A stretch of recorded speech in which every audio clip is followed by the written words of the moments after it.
وعلیکم السلام ورحمۃ اللہ۔ حضرت مسیح موعود علیہ السلام کا یہ شعر ہے، تیرے منہ کی ہے قسم میرے پیارے احمد، تیرے منہ کی ہی قسم میرے پیارے احمد، تیری خاطر سے یہ سب بال اٹھایا ہم نے۔ تیرے منہ کی قسم اے میرے پیارے احمد ہے، میرے پیارے ہے، تیرے منہ کی قسم میرے پیارے احمد، درست ہے جی، تیری خاطر سے یہ سب بال اٹھایا۔ ٹھیک ہے۔ یہ قسم کے بارے میں سمجھنا کہ صرف اللہ تعالیٰ کی قسم کھائی جاتی ہے، اور اکثر غیر عربی دوست سے پوچھتے ہیں کس قسم سے کیا مراد ہے؟ جو قسم اللہ تعالیٰ کی کھائی جاتی ہے، اگر خدا تعالیٰ خود دوسری چیزوں کی قسم کھائے تو پھر کیا مولویوں کا کیا خیال ہوگا؟ قرآن کریم میں جو خدا کا کلام ہے مختلف چیزوں کی قسمیں کھائیں ہیں۔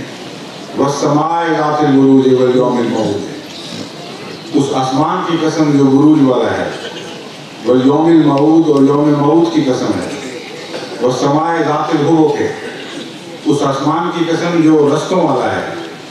تو مولوی سے پوچھیں کہ خدا جب لوگوں کی قسمیں کھا رہا ہے تو خدا کے بندے کیوں نہ کھائیں؟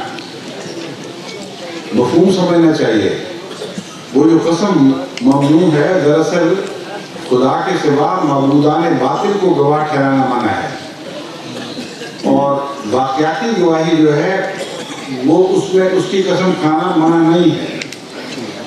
قسم سے مراد گواہی ہے، سمجھ رہے ہیں آپ؟ اور کسی کی گواہی دینا اپنی ذات میں منع نہیں ہے۔ اگر وہ شرک والی گواہی ہوگی تو منع ہوگی، ورنہ نہیں۔ حضرت محمد رسول اللہ صلی اللہ علیہ وسلم کی روحوں کی قسم کھانا شرک کے معنوں میں نہیں ہے، بلکہ ان معنوں میں ہے کہ تیرے منہ کا حسن گواہ ہے کہ ہم تجھ پہ عاشق ہو گئے۔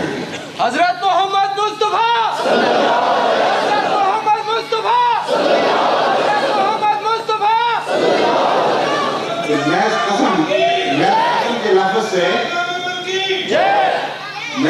کے لفظ سے اعتراض نہیں پیدا ہوتا، دیکھنا ہے کہ مضمون کیا بیان ہوا ہے، سمجھ گئے؟